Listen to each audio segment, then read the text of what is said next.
The much-awaited palliative promised by President Bola Tinubu to soften the economic hardship triggered by the end of petrol subsidy payment may eventually materialize. But mixed reactions have trailed the government's decision to transfer the sum of 8,000 naira to 12 million poor and vulnerable households in the country. Our correspondent Folashade Ogunride in this report takes a look at the impact of the conditional cash transfers on the economy. For a period of 6 months, the federal government says it will make direct digital payments of 8,000 naira to 12 million poor and vulnerable households in the country. It says the palliative is a means to protect this vulnerable group from the harsh economic reality of the fuel subsidy removal policy.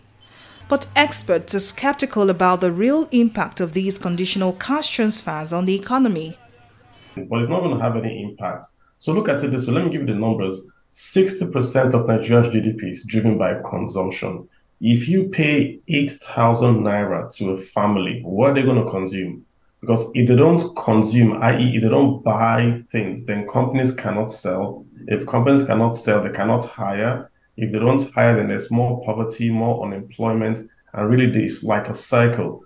So 8,000 is too little to move the consumption needle. It's not going to show up in any indices that you measure. You can say if you go to the village and you give them that they spend less, how much is a liter in the villages? It's even higher than in the cities. So I don't think it's going to show up anywhere. 8,000, and it's just for 6 months. So I'm not really sure. This goes back to your first question. While government is assured that it will adopt the most credible means of payment through digital transfers, it is not clear what parameters will be used to identify the beneficiaries.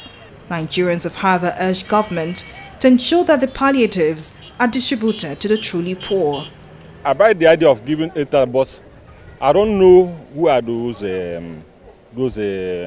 less privileged people. Those that will collect that 10,000, that's my concern. Because I know there are people that need that money. There are some people that need that money, but how are you going to identify them? The best thing they should just do is they should create a very good policy that will be able to create job for people. If it means the foreigners should pay higher tax, then we the indigenes here, it's either they waive off tax or they reduce the tax for us so that we can be able to explore because of the tax of subsidy that is affecting us already. So the best thing they should do is to work on tax, then also work on the policy. If Dangote can build a refinery, what happens to the national refineries? 500 billion naira injected in the country's refineries would go a long way in rehabilitating it. So I would urge the president to have a rethink. With food prices pushing Nigeria's June inflation rate to as high as 22.79%, experts argue that government must implement policies that will push down the high cost of food in order to record any real impact.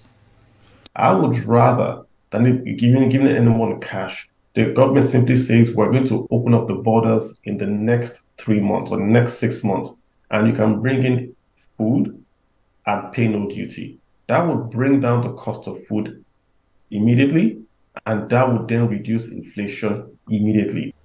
Recently, President Bola Tinubu declared a state of emergency on food security and rolled out plans to revamp the agricultural sector. He also promised to deploy some savings from the fuel subsidy removal into the agricultural sector. Folashade Ogunride, TV 360 News.